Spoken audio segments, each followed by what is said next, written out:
अस्सलामुअलैकुम जी, कैसे हैं आप? उम्मीद है आप सब ठीक होंगे। अल्हम्दुलिल्लाह हम सब भी ठीक हैं। तो यहाँ पर है जी सुबह का 6 बजे का टाइम। मैं नमाज़ पढ़ के फ़ारिग हुई हूँ। तो मैंने कहा चलें आज मैं आपको ना सुबह सुबह बाहर का मंज़र दिखाऊं। सुबह सुबह बाहर इतना ज़बरदस्त होता है। खैर अभी तो मैं ब्लाइंड पीछे करके आपको दिखा रही हूँ, वरना तो सुबह सुबह चिड़ियों के चहचहाने की आवाज़ें इतनी आ रही होती हैं ना, इतना ज़बरदस्त लगता है, मैं आपको क्या बताऊं। ये देखें सुबह 6 बजे का टाइम है और आपको लग रहा है सुबह 6 बजे का टाइम है, ऐसे लगता है अभी भी ना रात है, लेकिन अब ये सुबह सुबह का टाइम है। और नमाज़ पढ़ के ना फ़ौरन ही आजकल ना अब्दुल की तैयारी शुरू हो जाती है, क्योंकि अब्दुल जो है ना अब तकरीबन 7 बजे उठ जाता है और फिर तकरीबन पौने 8 बजे ना उसकी बस आ जाती है।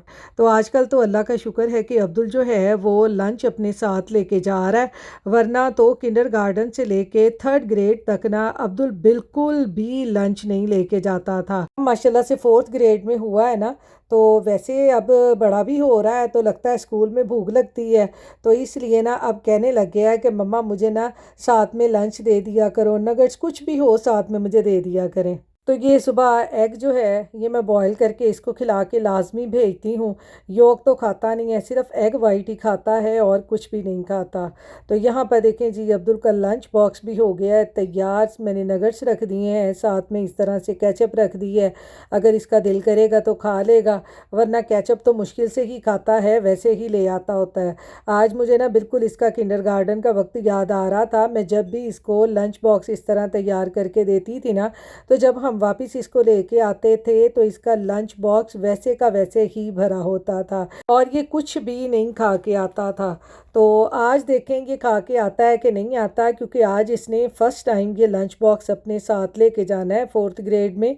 तो देखें कि क्या करता है। बच्चों का आपको पता है, बच्चे मूडी होते हैं, कभी दिल करता है कुछ खा लेते हैं, कभी नहीं दिल करता तो वैसे ही बैग ले आते हैं, कुछ खाते ही नहीं है। अस्सलाम वालेकुम जी, कैसे हैं आप? उम्मीद है आप सब ठीक होंगे। अल्हम्दुलिल्लाह हम सब भी ठीक हैं। तो यहाँ पर जी मैं जाने लगी हूँ इसको बस स्टॉप पे छोड़ने के लिए। आज लगता है रात को बारिश हुई है। ये देखें फ्लोर जब गीला गीला होता है ना, फिर हमें पता चलता है बारिश हुई है। वो देखें हालोवीन आया नहीं है और उन्होंने अपने ना घरों के ऊपर ये देखें क्या बनाना शुरू कर दिया। बस इन्हों के जिन भूत इकट्ठे होने लग गए हैं। मैं क्या हालोवीन के जिन भूत इकट्ठे होने लग गए हैं। अपनी शर्ट सही करो पीछे से, ऐसे मेरा सोना बच्चा, प्यारा गब्बू गब्बू बच्चा। बस जी यहाँ आके स्टॉप हो जाएं, हमारा बस स्टॉप का स्पॉट आ गया है। ऐसे ही ना, मैंने आपकी मैथ की बुक भी रख दी है, एजेंडा भी रख दिया है, फोल्डर भी रख दिया है, लंच बॉक्स भी रख दिया है, पानी की बोतल रखी है। चलो, मुझे यही होता है मैं कुछ भूल ना जाऊँ सुबह सुबह कि इसका कुछ रह जाए, फिर ये आके मुझसे कंप्लेन करे मामा आपने ये चीज़ नहीं रखी थी। ऐसे ही ना ये साथ अपने फ़ोन ले आता तो बाहर आके भी ना गेम खेलता रहता है। वो देखें बच्चे वहाँ पे इकट्ठे हुए पड़े हैं, कुछ बैठे हुए हैं, कुछ खड़े हुए हैं। ये भी इधर बच्ची को छोड़ने आते हैं, इनका दूर होगा ना घर, तो ये गाड़ी पे छोड़ने आते हैं बच्ची को यहाँ पे बस स्टॉप के लिए। हमारे लिए अल्लाह का शुक्र है, आसानी है कि यहाँ पर जो है बस आसानी से यहाँ तक आ जाती है। यहाँ पर ये देख लें बसों का बड़ा फ़ायदा है कि बसें खुद ब खुद ही बच्चों को ले जाती हैं, स्कूल की बसें। बस वो अपनी जगह बता देती हैं कि यहाँ पे बस स्टॉप होगा, तो फिर वो यहाँ पर ख़ुद ही बच्चों को पिक एंड ड्रॉप कर देती हैं। और देख लें कोई फ़ीस वगैरह नहीं होती पाकिस्तान में, जैसे बच्चों को बस स्टॉप पे छोड़ो, वैनों पे छोड़ो, पैसे दें, किराया कटो। उसकी माम है बेंचमन की, वो भी साथ आ रही है अपना डॉगी लेके। तो देखा अपना डॉगी लेके आ रही है। ये मैं तो दौड़ जाना अपने डॉगी लेके आई थे। उसका डॉगी डेंजरस है डेंजरस है। वो मुझे बैच में बताया था, उसने कोई किसी का ऑलमोस्ट हैंड बाइट कर लिया था। हाय मैं मर गई। है छोटा सा है वो, देखो वो पपी टाइप है छोटा सा। वो हस्की। वो देख रहा है हमें, वो देख रहा है, वो आ रहा है। Oh no. हाँ वो देखो वो देखो वो देखो वो लेके आ रहा है। उसकी माम वहीं पे रुक गई है। बेंचमन आ रहा है, बेंचमन इसका अच्छा दोस्त। तो चलें इसको बस स्टॉप पे छोड़ के मैं जाऊंगी घर। ये देखो ये अब्बू जा रहा है, उसके दोस्त भी जा रहे हैं। ओ बस आ गई है। आज धुंध धुंध है, देखें इधर भी धुंध है, बहुत ज़्यादा धुंध है आज ना। बच्चे फटाफट बस के लिए भाग रहे होते हैं। इधर भी धुंध है देखें। अस्सलाम वालेकुम जी। आज यहाँ पर जी मैं करने लगी हूँ ओवन की सफाई। ये देखेंगे सारे मैंने बर्तन इसमें रखे होते हैं चूल्हे के अंदर। ये इस तरह से इनको सबको निकाल के आज इनकी मैं सफाई करने लगी हूँ। ये ऐसे, आए हाय ये कहाँ गिर गया। एक एक चीज़ निकालते जाते हैं और इनकी सफाई करते हैं।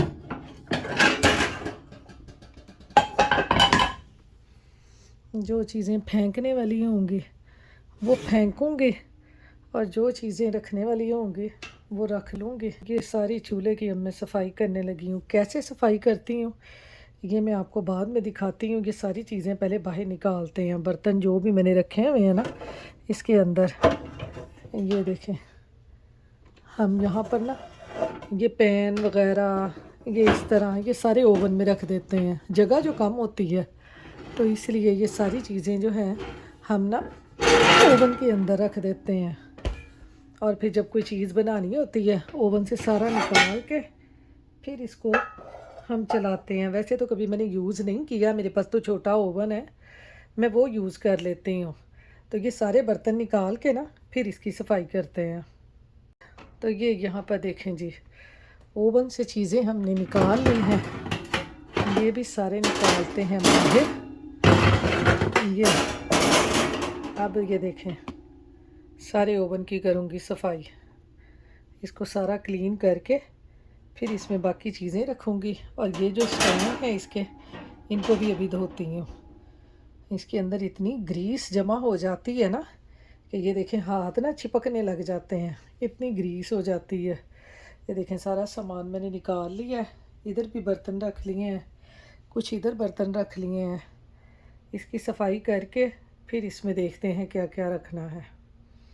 तो चलें इसकी करते हैं अब सफाई। यहाँ पर जी ओवन को साफ़ करने के लिए ना मैंने ये ली हैं 2 डिश वॉशर की। ये इनको मैंने गर्म पानी में डाल दिया, थोड़ा सा इसमें मैं डालूँगी सोप, ये ऐसे कि अभी मेल्ट हो जाएंगी।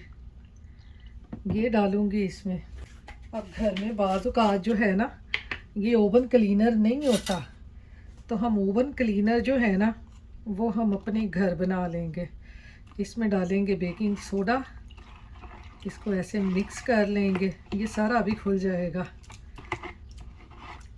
ये देखें ये सारा मेल्ट हो गया, इसको इस तरह से हम मिक्स कर लेंगे और इसमें डाल दूंगी ये थोड़ा सा नमक।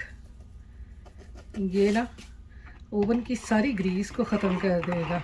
ये देखें ये सारा मेल्ट हो गया, ये ऐसे। अब हम इसको अपने ओवन में डाल देंगे।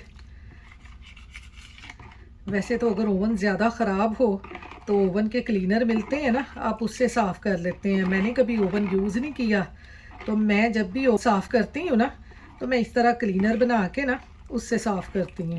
ये देखें ये मिक्स हो गया, इसको अब हम अपने ओवन में गिरा देंगे। ये था मेरे पास ये डिश वॉशर क्लीनर, ये एक बनी होती है ना, ये थी। इसको अभी यहाँ रखते हैं, ज़रूरत पड़ेगी बाद में फिर इसको यूज़ करेंगे। तो चलें इसको ओवन में लगाते हैं सारा।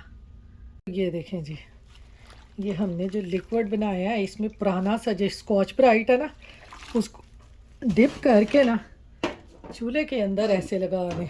ऐसे सारा इसको फैला दें ताकि जहाँ जहाँ भी इसकी ग्रीस हो ना, ये सारी बाद में उतर जाएगी। ताकि इसको सारा हम फैला देंगे इसके कवर के ऊपर, ढकने के ऊपर, जो भी चीज़ें यहाँ पे हैं ना, आप यहाँ पे इसको लगा दें। तो ये देखें, ये सारा ऐसे कर करके मैं लगाती जाऊँगी। फिर उसके बाद आपको मैं दिखाती हूँ कि बाकी जो ग्रीस है ना वो कैसे उतारनी है। तो चलें ये लगा के ये हम ऐसे सारे चूल्हे के अंदर इसको लगा देंगे। तो चलें ये लगा के ना फिर मैं आपको दिखाती हूँ। तो ये देखें जी, ये जो मैंने लिक्विड बनाया था ना बेकिंग सोडे का और डिश वॉशर की क्यूब्स का, नमक पानी डाल के, ये सारा मैंने ओवन के ऊपर लगा दिया है।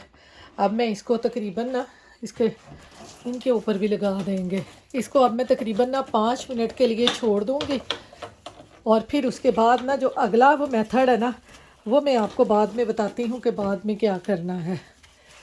इससे हमारा जो चूल्हा है ना वो बिल्कुल नया हो जाएगा। ये देखें मैंने सारा लगा दिया। अब इसको हम 5 मिनट छोड़ देंगे, उसके बाद इसकी बाकी सफाई करते हैं। तो यहाँ पर जी 5 मिनट हमें हो गए हैं। जो हमने पहला लिक्विड लगाया था वो बनाया हुआ। अब ये है जी मेरे पास सिरका, ये इसमें डालेंगे। पानी है, सिंपल पानी में सिरका डालेंगे और साथ में इसमें डाल लेंगे जी नमक। ऐसे हमने ये जो चूल्हे के ऊपर सारे स्टेन बने हुए हैं ना, इनको अब हमने रिमूव करना है। ये देखें जी, यहाँ पे ये है मेरे पास, ये लोहे की कोई भी पुरानी ये कूची ले लें। इसको इस तरह से करके ये देखें, कुछ तो मैंने उतार दिए हैं। ये जो बाकी अंदर लगे हुए हैं ना, ये देखें, ये मैं आपको दिखाती हूँ यहाँ। ये देखें, तो ऐसे ऐसे हम रगड़ेंगे ना तो ये उतरते जाएंगे। ये देखें यहाँ से, ये देखें, ये सारी ग्रीस अब ना इसकी उतर जाएगी। ये देखें थोड़े से रह गए हैं। देखें हमारा चूल्हा कितना साफ़ हो गया है। जो भी ब्लैक ब्लैक से निशान थे ना जले हुए के, सारे उतर जाएंगे। मैं आपको उतार के दिखाती हूँ, कुछ तो उतर गए हैं। ये देखें, ये यहाँ से इसको उतारोगे ना, ये देखें यहाँ से भी उतर गया। ऐसे ही सारा ये देखें, ज़रा ज़रा मारते जाएंगे, ये उतरता जाएगा। तो चूल्हा हमारा बिल्कुल नया हो जाएगा। ये आपको ये जो स्टेन से नज़र आ रहे हैं ना, अब ये वाले ब्लैक ब्लैक, ये मैं अभी आपको ना ये इसके साथ और सिरके वाले पानी के साथ अभी ये सारे साफ़ करके फिर आपको मैं दिखाती हूँ कि इसके अंदर एक भी स्टेन नहीं रह जाएगा। ये जो ब्लैक ब्लैक आपको नज़र आ रहा है, ये मैं अभी आपको साफ़ करके दिखाती हूँ। ये यहाँ पर देखें जी, हमारा जो चूल्हा है वो कैसे साफ़ हो गया है। अब आप जो वीडियो में देखेंगे ना, आपको यहाँ पर काफ़ी काले काले निशान नज़र आ रहे होंगे और बिल्कुल हमारा चूल्हा जो है बिल्कुल साफ़ हो गया। ये मैं अब आपको इसमें कपड़े से सारा साफ़ करके दिखाती हूँ कि ये देखें कितना चमक रहा है और इसका हाल देखें ज़रा। ये देखें कितनी ग्रीस इस पे से उतरी है। अब मैं आपको ये सारा साफ़ करके ना फिर इसको दोबारा से दिखाती हूँ। कपड़े से इसको सारा साफ़ करते हैं। ये देखें मैंने ये बेकिंग सोडा, नमक और डिश वॉशर के ये जो क्यूब्स होती हैं वो लगा के इसको 5 मिनट छोड़ दिया था। फिर पानी में सिरका और नमक डाल के इसको साफ़ किया है। तो देखें हमारा जो ओवन है कितना क्लीन हो गया है। अभी मैं आपको इसकी फ़ाइनल लुक दिखाती हूँ, बिल्कुल इसको साफ़ करके कि इसमें कोई भी स्टेन नहीं रह गया। ये देखें यहाँ से भी सारा साफ़ हो गया। ये देखें कितना ज़बरदस्त हमारा जो ओवन है साफ़ हो गया। अगर आपके पास ओवन क्लीनर ना हो तो आप आसानी से इस तरह से ये सारी चीज़ें मिक्स करके घर पे ही अपने ओवन को साफ़ कर सकते हैं। तो चलें ये सारा आप कपड़े से साफ़ करके मैं आपको इसकी फ़ाइनल लुक दिखाती हूँ। ये देखें जी चूल्हे की फ़ाइनल लुक, कैसे शीशे की तरह चमकने लग गया है हमारा चूल्हा। ये मैं आपको लाइट से दिखाऊँ। ये देखें जी कैसे शीशे की तरह हमारा चूल्हा चमकने लग गया। घर की चीज़ों से ही हमने चूल्हे को साफ़ कर लिया है। ये देखें कितना ज़बरदस्त हमारा चूल्हा साफ़ हो गया। ये मैं आपको नीचे से भी दिखाती हूँ। ये नीचे वाला हिस्सा भी देखें कैसे साफ़ हो गया सारा। ये है जी हमारा चूल्हे का ओवन साफ़ करने का सिंपल और आसान तरीका। ये भी देखें ओवन साफ़ हो गया। ये देखें दोनों पार्ट उसके साफ़ हो गए हैं और बटन भी देखें कैसे चमकने लग गए हैं। तो आपने मुझे कमेंट करके बताना है कि आपको ये मेरा तरीका कैसा लगा है। तो आज जी बस चूल्हा साफ़ करते करते मुझे इतनी देर हो गई ना कि अब्दुल स्कूल से आ गया। अभी भी मैं चूल्हा ही साफ़ कर रही थी। पहले मैं उसको बस स्टॉप से जाके ले आई थी और फिर मैंने थोड़ा सा चूल्हा साफ़ किया। अब मैं अब्दुल को बना के दे रही हूँ यहाँ पर रैप। ये मेरे उस दिन हस्बैंड लेके आए थे नगट्स, तो फ्रोज़न नगट्स ले आए थे। तो इनसे बड़ी आसानी हो जाती है भाई, घर में कुछ ना कुछ फ्रोज़न ऐसा पड़ा होना चाहिए कि जिससे हमें ना ज़्यादा मेहनत ना करनी पड़े। क्योंकि आपको पता है जब हम घर में कोई क्लीनिंग वगैरह का काम शुरू करते हैं ना, तो फिर खाना जो है ना वो हमेशा लेट ही बनता है। बना तो लेते हैं हम लेकिन खाना लेट हो जाता है। और फिर इस तरह की फ्रोज़न चीज़ें पड़ी हो ना तो बच्चों को खाना देना बहुत आसान हो जाता है।